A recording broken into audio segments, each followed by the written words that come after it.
Hey folks, Dr. Rob Jones here, heydrrob.com with my good friend Lisa Allen, explaining the journey of dysfunction and pain to function and strength and no pain. So again, go back and watch some of those previous videos. Lisa was super hypermobile through here, bad discs here, stiff through here.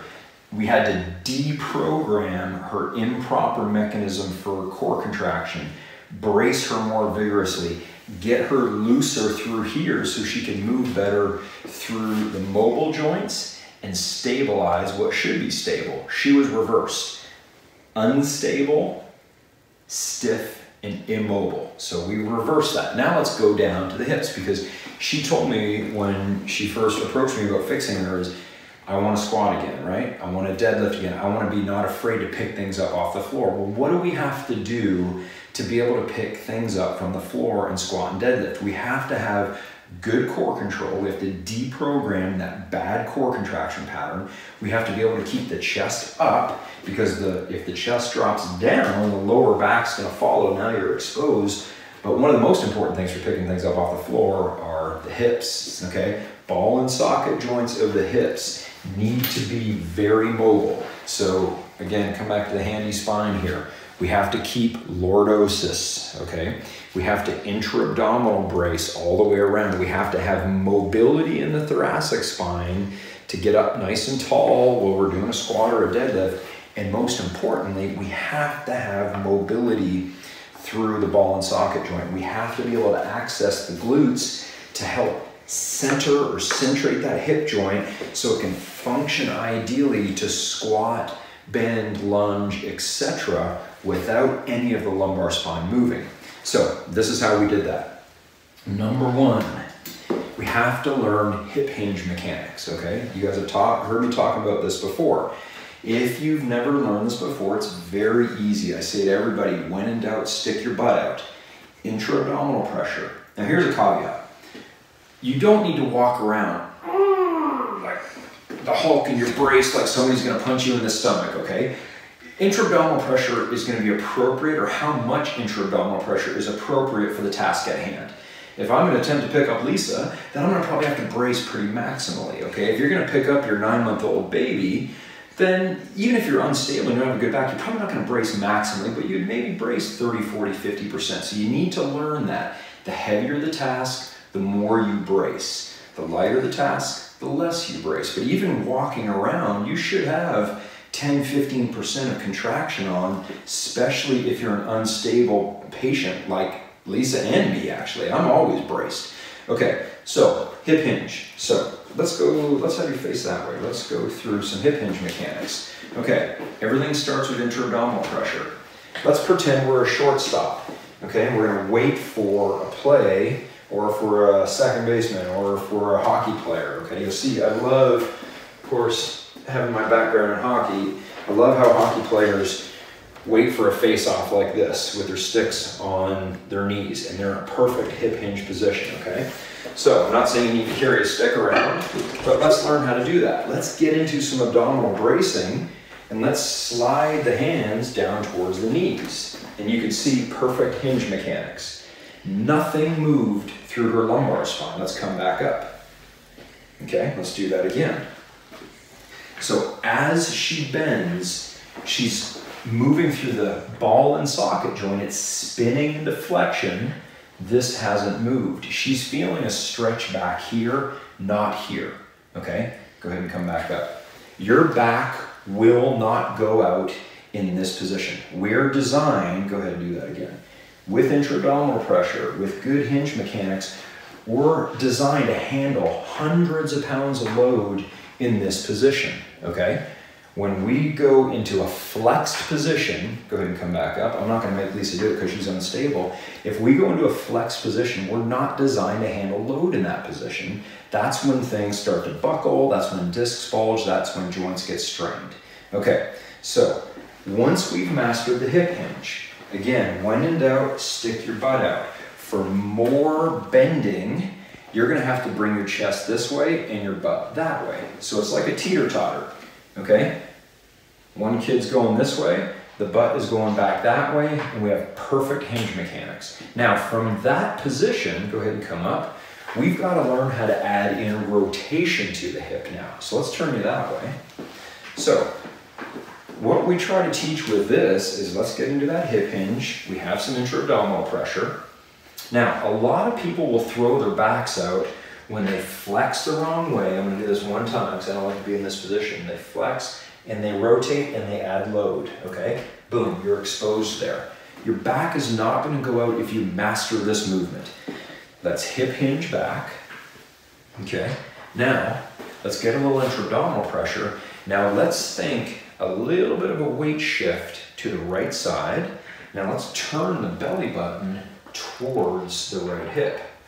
Now, you feel that big stretch through your butt there? So you should get a nice glute stretch through here. Now to get out of this position, we're going to push the right foot into the ground and we're going to come back up.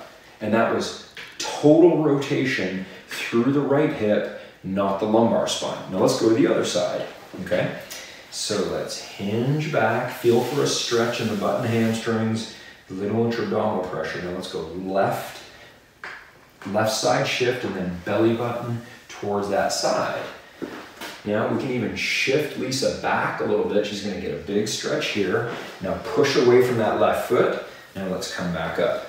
Now the reason that is so important is we spend a lot of time bending forward and trying to grab things in our different professions. So if we can master intra-abdominal pressure, hip hinge back, now we're moving through the hips, belly button to ball and socket joint or hip, come back, belly button to ball and socket joint. What we're in essence doing is perpetuating that stability mobility continuum, okay? So can you actually just hold that up there?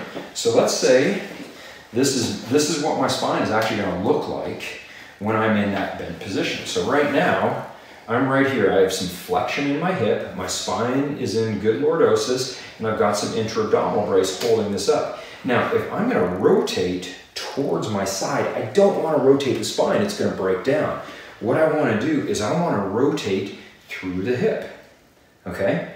So as I'm turning this way, I'm bringing my belly button towards the hip, and you can see all of the motion occurring right through here. If I want to go to my left, the same thing's going to happen. I'm going to rotate through that left hip.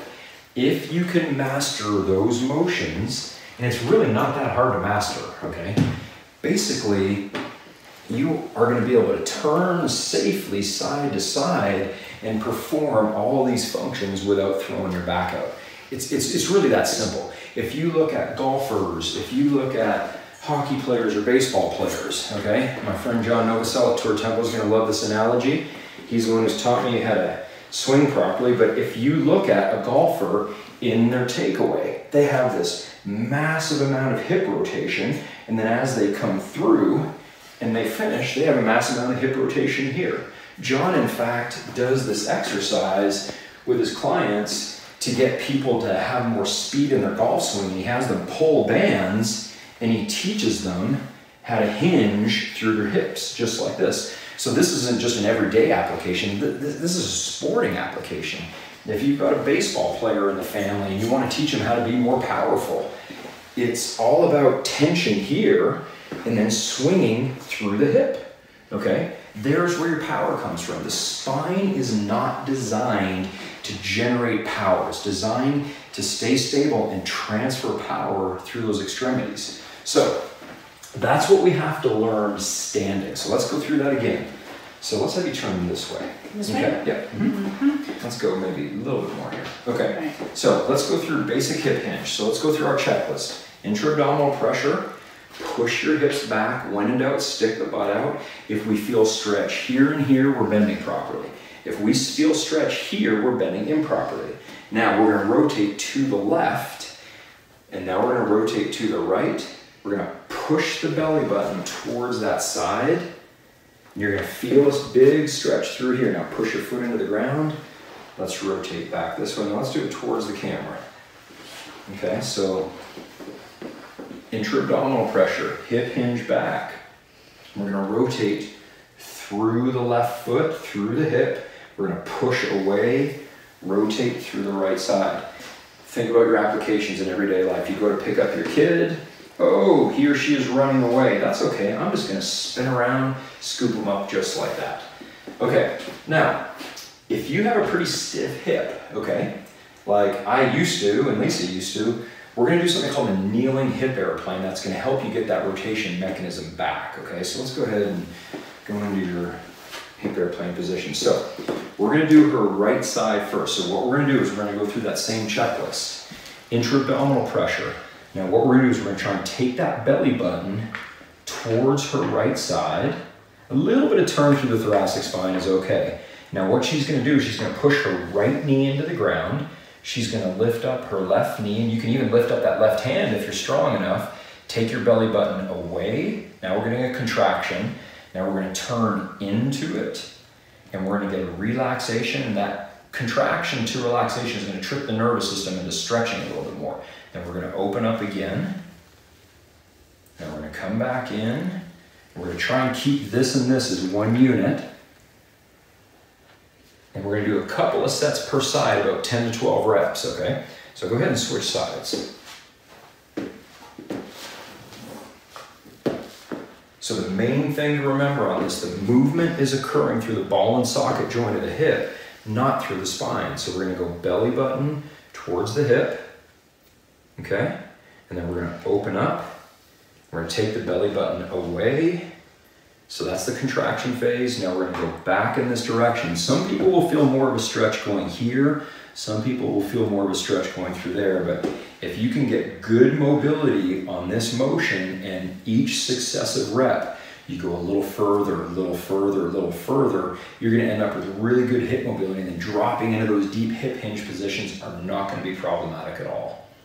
So a couple of sets, 8 to 10 reps, 10 to 12 reps, or until you feel loose, before you go for a walk, before you go for a run, before you're gonna be active. That's really gonna help warm up that hip hinge mechanism, and it's just gonna be part of that stability mobility puzzle where you're gonna get things on track, working properly, functioning properly, and your brain is not gonna freak out and tighten everything up because you're not moving right. So hope you like that. Don't forget to subscribe and check us out on socials at Hey Dr. Rob, and as always, don't forget to protect your back.